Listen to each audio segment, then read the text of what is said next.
Close your eyes. It is October 1917. The world is at war. In the waters of the English Channel, ships are being sunk every single day. German U-boats patrol beneath the surface, silent and invisible, hunting anything that moves. Merchant vessels, supply ships, fishing boats. It doesn't matter. If it floats, it can disappear. No one is surprised anymore when a ship doesn't arrive. No one asks too many questions. There is a war on. People vanish. Ships vanish. That's simply what happens in wartime. And so, when the schooner Zabrina fails to arrive at her destination, at first, no one panics. She was a small vessel, a three-masted trading schooner built in 1873, old but reliable. She had made the same run dozens of times. Her job on this particular voyage was simple: carry a load of coal from Aberdour in Scotland down across the Channel to Saint-Brieuc on the northern coast of France. A short trip, routine, the kind of journey that doesn't make headlines under any circumstances. Her crew was small, 5 men, a captain and 4 sailors. Their names were recorded, their faces were not. In wartime, paperwork matters. People sometimes don't. The Zabrina departed on the 15th of October, 1917. She never arrived. At first, her absence was absorbed into the noise of the war. Ships were being lost constantly. The English Channel, in 1917, was one of the most dangerous stretches of water in the world. A small coal schooner failing to reach port could mean 100 different things, and most of them involved a torpedo. A search was not immediately launched. Resources were scarce. There were larger vessels to worry about. A 5-man schooner carrying coal was not a priority. But then, 2 days after she was supposed to arrive, something strange happened. The Zabrina reappeared. She was found off the coast of Rosal Point near Cherbourg, on the northern coast of France. She had run aground on the rocks. Her sails were still partially set. The hull was largely intact. There was no fire, no explosion damage, no flooding in the lower decks. The coal was still in the hold, undisturbed, and there was no one on board. No captain, no sailors, no bodies, no lifeboats deployed, no distress signals sent. The crew of 5 had simply ceased to exist. The investigators who boarded the Zabrina in those first hours noted something that would stay with them for the rest of their lives. Everything was in order. The ship's log was open on the chart table, with entries written up to a point, and then nothing. The last entry was dated October the 17th, 2 days after departure. The handwriting was calm, normal. There was no indication of distress, no final desperate message, no warning scrawled in the margins. Just ordinary log entries, and then silence. The table in the crew's quarters was set, not ransacked, not overturned. Dishes were out. A meal had either just been prepared or was about to be. The smell of food, or what had once been food, still lingered in the air. The men's personal belongings were in their bunks: clothes, small mementos, things that people take with them when they go somewhere, things that people leave behind when they don't plan to leave at all. The navigation equipment was in place. The rigging, though weathered by the storm that had apparently passed through the channel in the days prior, was not catastrophically damaged. A trained crew could have sailed her, if there had been a trained crew. Let the sound of the water hold you now. The channel is cold this time of year. October water, the kind that takes your breath before you even realize it has you. The investigators stood on the deck of the Zabrina, and they looked at each other, and they had no answer. 5 men. Gone, no sign of struggle, no blood, no broken glass, no indication that anyone had fought or run or screamed. Just a ship, intact, drifting, and a silence so complete it felt like it was trying to say something. In 1917, the most obvious explanation was the war. A German U-boat had surfaced, they reasoned, and the crew had been taken prisoner. It happened. German submarines sometimes captured merchant sailors, brought them below, and left the vessel to drift. It was a cruel but not uncommon wartime tactic. But the German Navy's own records, examined decades later, after the war, when archives were opened and logs were cross-referenced, showed no U-boat activity in that area of the channel on those dates. The Germans, in their meticulous documentation, had recorded every surface encounter, every capture, every sinking. The Zabrina appeared in none of it. If a U-boat had taken those men, there was no record of it anywhere, which meant either the records were wrong or something else had happened on that ship, something no one had thought to document, because no one had survived to tell them what it was. Stay with the ship now. Let the darkness hold you. We are only just beginning. There are places in the world where the past refuses to stay quiet. The English Channel is one of them. It is one of the busiest, most documented stretches of water in human history. For centuries, navies have crossed it, merchants have crossed it, refugees have crossed it. Every shipwreck, every storm, every disappearance has been noted somewhere. In port records, in naval logs, in the testimony of survivors who made it to shore. And yet, in the middle of all that documentation, in the middle of a world war in which every vessel and every movement was being tracked, 5 men vanished from a ship in broad daylight and left absolutely no evidence behind. Not a body, not a lifeboat, not a single witness who saw anything unusual. The Zabrina simply returned without them, as if she had gone somewhere, done something, and come back alone. The formal investigation began quickly, as these things go in wartime. British naval authorities boarded the ship, cataloged what they found, and began interviewing anyone who might have information. The port workers who had loaded the coal in Aberdour, the harbor master who had recorded her departure, any other vessels that had been in the channel during those same days. What they assembled was a picture full of gaps. The weather had been bad. A storm had moved through the channel on the night of October 16th, the night between the last log entry and the discovery of the ship. Winds had been significant. Visibility had been poor. Several other ships had reported difficult conditions during the same window of time. This was noted, filed, and ultimately it explained nothing. Because storms do not make 5 men disappear without a trace. Storms capsize ships, flood decks, snap masts, dash vessels against rocks. They leave wreckage, they leave bodies, they leave evidence of violence and chaos and the particular brutality of the sea at its worst. The Zabrina had none of that. She was battered by the weather, yes, but she was not destroyed, and her crew was not drowned, not crushed, not washed overboard. Or if they were, the sea had swallowed them so completely that not even a coat or a boot washed up on the French shoreline. Breathe slowly now. Think about what it means to be on a ship at night, in a storm, in the middle of a war. You cannot see anything beyond the hull. The water is black. The sky is black. The sound of the wind makes it nearly impossible to communicate across the deck. You hold on to whatever is nearest to you, and you wait, and you trust that the ship will hold, and you trust that the men around you are doing what they're supposed to do. You trust the ship. You trust each other. That trust is everything out there. Without it, there is only the water and the dark. The investigators could not determine a cause. This was unusual. In wartime investigations, ambiguity was rarely tolerated. There were procedures, forms, classifications. A ship was lost to enemy action, or to weather, or to mechanical failure. A crew was killed, or captured, or survived. These were the categories. These were the boxes that needed to be filled in. The Zabrina refused to fit into any of them. The inquiry eventually produced a verdict so vague it said almost nothing. The crew had disappeared under circumstances that could not be determined. The ship had been found seaworthy.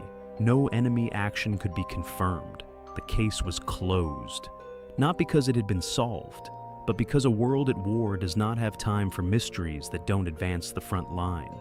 The Zabrina was repaired, refloated, and returned to service. She continued to operate after the war ended, quietly, under different owners, until she was finally decommissioned and sold for breaking in 1929.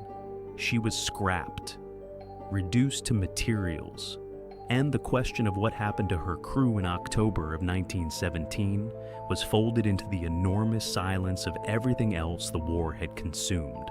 But some questions don't stay buried.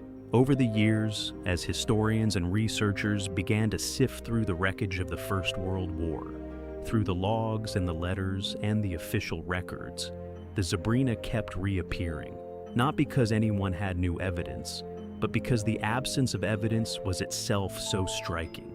In a war that killed millions, in a sea lane that swallowed hundreds of ships, the disappearance of 5 men from an intact vessel remained one of the strangest anomalies anyone could find. Not because it was the largest tragedy, but because it made so little sense. Every other mystery had, at minimum, a plausible explanation, a likely cause, something you could point to and say, this is probably what happened, even if we can't prove it. The Zabrina had nothing, no U-boat, no storm damage severe enough to account for 5 missing men, no signal, no message, no witness, no body. There is a theory, one of many that have been offered over the decades, that the crew was somehow swept overboard during the storm. A rogue wave, perhaps.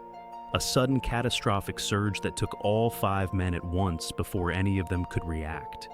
It is the most rational explanation available. It is also deeply unsatisfying.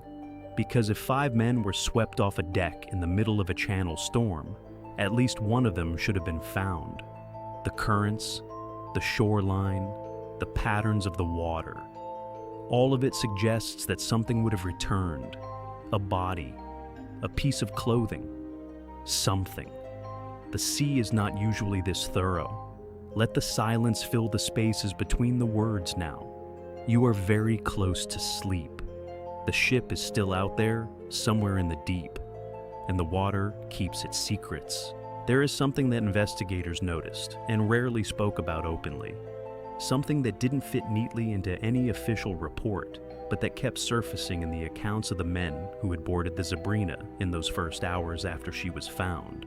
The ship felt wrong, not structurally, not mechanically. The hull was sound, the rigging was functional, the cargo was intact.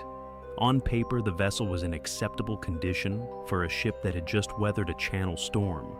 But the men who walked her decks described a quality to the silence that they struggled to articulate, a stillness that felt less like the absence of noise and more like the presence of something they couldn't name. Sailors are not generally given to superstition, or rather, they are, but they rarely admit it in official testimony. These men, however, came close. One inspector reportedly refused to go below deck a second time. He never explained why. Let's sit with the theories for a moment, not to resolve them, but to feel the shape of them. The way they each reach toward an answer and fall just short. The U-boat theory. It is the most commonly cited explanation, even now. A German submarine surfaces in the storm. The crew is ordered on deck at gunpoint. They are taken prisoner and transferred below. The U-boat submerges. The Zabrina drifts. It is clean. It is logical. It fits the historical context almost perfectly, except for the records. The German naval archives from the First World War are among the most meticulously maintained military documents in history. The Imperial German Navy recorded surface encounters with extraordinary precision. Ship names, coordinates, times, outcomes. Captures were documented, sinkings were documented, even near misses were documented. There is no entry for the Zabrina, not in October, not in that section of the channel, not under any name or description that could plausibly match her. Historians have checked, multiple times. Different researchers, different archives, different years. The result is always the same. The U-boat that supposedly took those 5 men either didn't exist, or operated in a silence so complete that it left no trace in any record ever produced by either side of the war. The weather theory has already been examined and found wanting, but there is a variation of it that some researchers find more compelling. Not a rogue wave, not a sudden surge, but something more gradual and more terrible, a slow emergency. Picture this: the storm hits harder than expected. The Zabrina is taking on water somewhere, a small breach, not catastrophic but serious. The captain makes a decision to attempt a controlled evacuation. The lifeboat is prepared.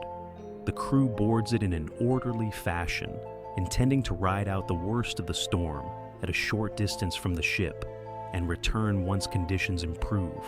But the lifeboat drifts. The storm pushes it faster than anyone anticipated. The Zabrina herself, unmanned, is pushed in a different direction by the wind. Within minutes, the gap between them is too large. Within an hour, they cannot see each other at all. 5 men in a small boat in October in the English Channel at night in a storm.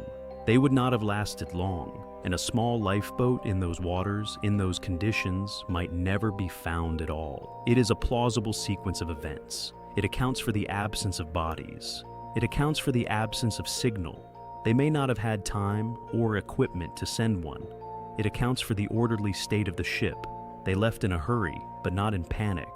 But it does not account for the meal on the table. If you are preparing to evacuate a vessel, even in a controlled, calm fashion, you do not set the table for dinner first. You do not arrange dishes and prepare food and then quietly file out into a lifeboat. You leave, you move, you focus on survival. The meal on that table suggests something else entirely.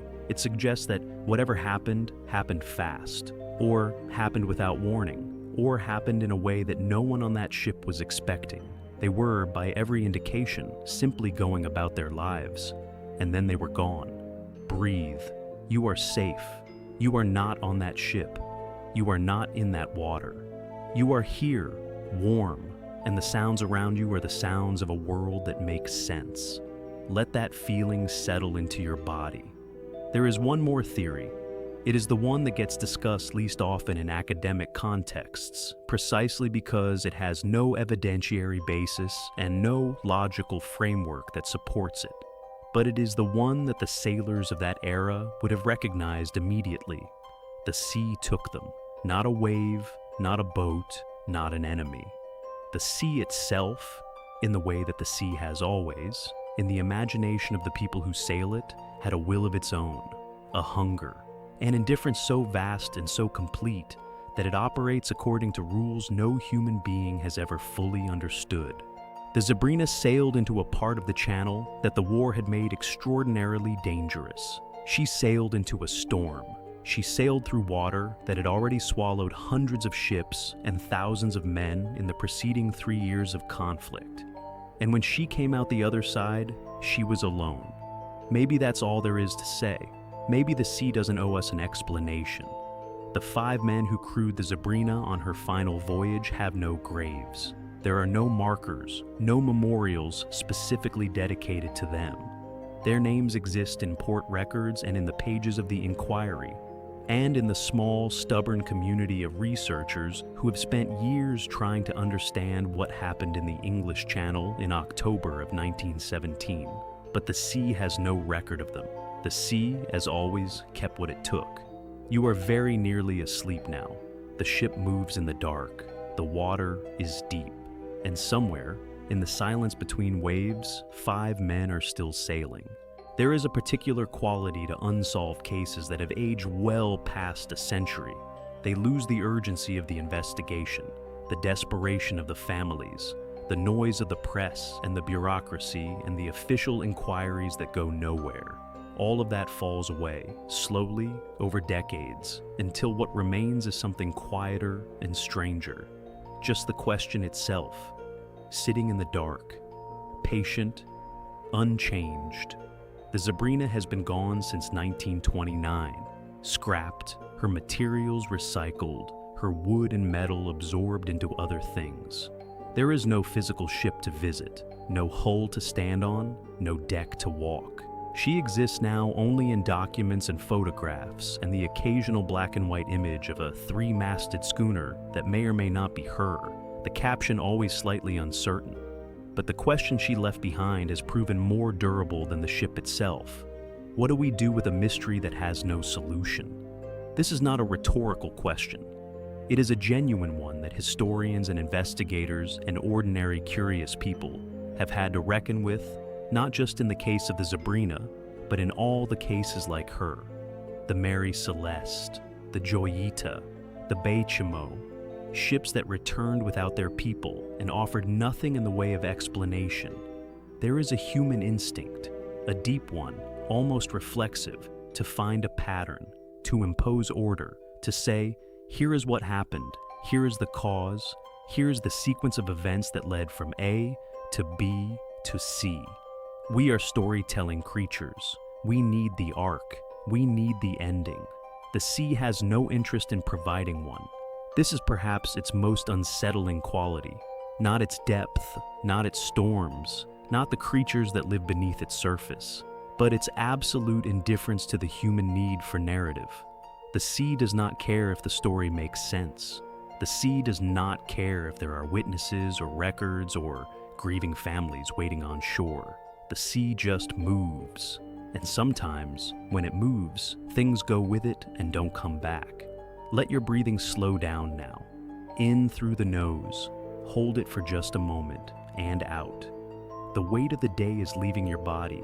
You can feel it going. The tension in your shoulders, the pressure behind your eyes, the low hum of everything you were supposed to do and didn't. Let all of it go. You are horizontal. You are warm. The sounds around you are soft and constant. You are safe in a way that those 5 men, in October of 1917, may not have been. Remember that. Not with fear, but with something closer to gratitude. The ordinary miracle of being somewhere that holds you. The English Channel today is one of the most heavily monitored bodies of water in the world. Radar, satellite tracking, automatic identification systems on every vessel above a certain tonnage, Coast Guard patrols, naval presence, civilian monitoring networks. If a ship gets into trouble anywhere in the channel today, the response time is measured in minutes. In 1917, there was none of that. There was only the water and the wind and whatever the men on a ship could see from their deck with their own eyes. Radio was in its infancy. Navigation was by compass and chart and the kind of hard-won intuition that comes from years at sea. If something went wrong, you were largely on your own until the water brought you somewhere, or until someone stumbled across you. The Zabrina's crew was operating in that world, a world where the gap between help and helplessness was measured not in minutes, but in days. A world where the English Channel, for all its relative smallness, could swallow 5 men as easily and as silently as any ocean. We have built so many systems since then to prevent exactly this, to make sure the sea cannot take people without leaving some trace, some signal, some record. And still, there are cases. There are always cases. The sea is patient in a way that technology is not. The last entry in the Zabrina's log was written on October the 17th, 1917. We don't know who wrote it. We don't know if the man who held that pen had any sense in that moment that something was wrong. The entry itself gave no indication. It was routine. Coordinates, weather observations, the kind of notation that a sailor makes 100 times over the course of a voyage without ever thinking twice. He put the pen down, and after that, nothing. No more entries, no more handwriting, no more evidence that any living person was aboard that ship. Just the log, lying open on the table, waiting for a next entry that never came. There is something almost tender about that image, if you let yourself sit with it. A book left open, a story interrupted mid-sentence. The physical record of a life, of several lives, ending not with drama or punctuation, but simply with a blank page that goes on and on. That is, the Zabrina. Not a horror story, exactly. Not a ghost story in the traditional sense. Just a question mark, a gap in the record. A handful of men who went to work one October morning, who did what they had always done, who pointed their ship south across the channel, and who the world lost track of somewhere between the last entry and the next morning's light. The sea kept them. We never got them back. Sleep now. The water is deep and dark and very far below you. The ship is quiet, the log is open, and somewhere in the channel, in the place where the records go silent, the Zabrina is still sailing, carrying her question through the dark. No captain, no crew, no answer, just the wind in the sails and the sound of the sea, moving, always moving, taking you somewhere soft and still and very, very far from here. Good night.